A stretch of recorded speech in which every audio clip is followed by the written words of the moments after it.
En Inde, 1987, Lisa est souvent seule dans sa grande maison, isolée au cœur des champs de maïs. Ses parents rentrent tard tous les soirs et ont donc décidé de lui acheter un chien pour la rassurer. Une nuit, elle s'est réveillée par un bruit d'eau qui goutte. Elle se lève et va fermer le robinet de la salle de bain. En se levant et son chien la lui lèche, cela la rassure. Le bruit continue et elle décide d'aller resserrer le robinet de la salle de bain. Elle se recouche et glisse de nouveau sa main sous son lit et son chien la lèche de nouveau, mais le bruit continue et Lisa n'arrive pas à dormir.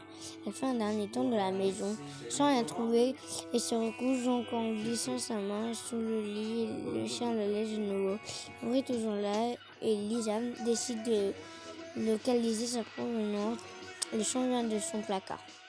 En l'ouvrant, elle écoute son chien égorgé, suspendu par les pattes arrière, se vidant lentement de son sang sur la porte du placard. Un message écrit en lettres de sang.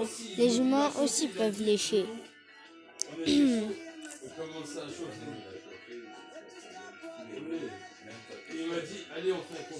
Le tueur dans le siège arrière. Lyon, France, 1994. Nathalie termine son service d'infirmière.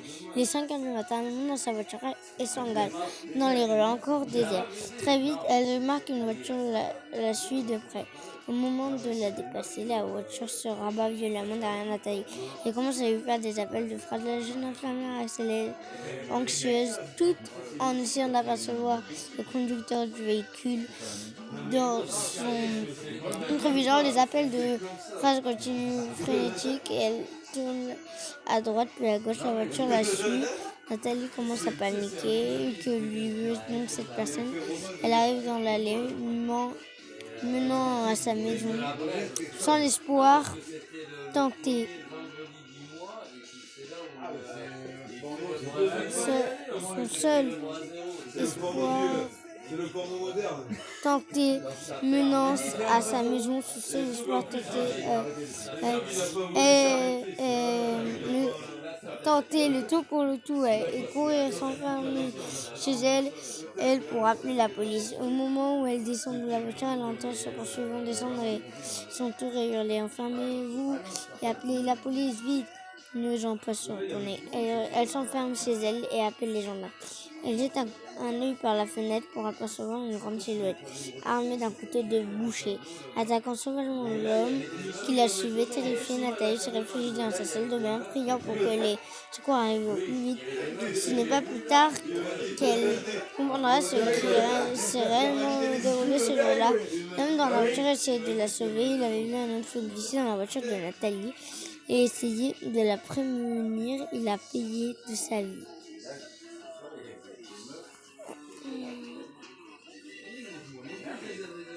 Au Royaume-Uni, 1982, Hélène a 16 ans. Qu'est-ce qui se passe? Au Royaume-Uni, Hélène a 16 ans et se rend à Leipzig.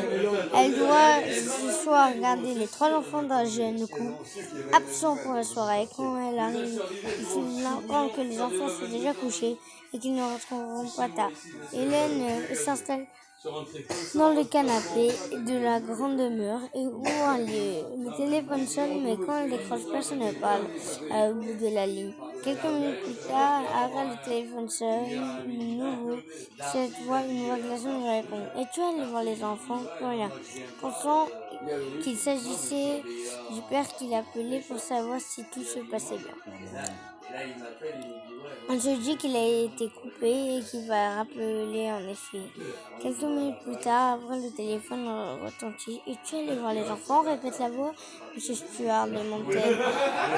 Inquiet, mais personne ne répond. Elle décide d'appeler le restaurant où dînent ses employeurs. On l'informe qu'ils en sont partis depuis 2 minutes. Elle contacte ensuite la police, mais ces derniers lui affirment ne rien pouvoir faire pour des canulars téléphoniques. À peine a-t-elle raccroché que de nouveau l'inconnu l'appelle. Pourquoi n'es-tu pas allé voir les enfants? Effrayée, elle contacte de nouveau la police, leur assurant que l'inconnu est là, tout près, qu'elle sent.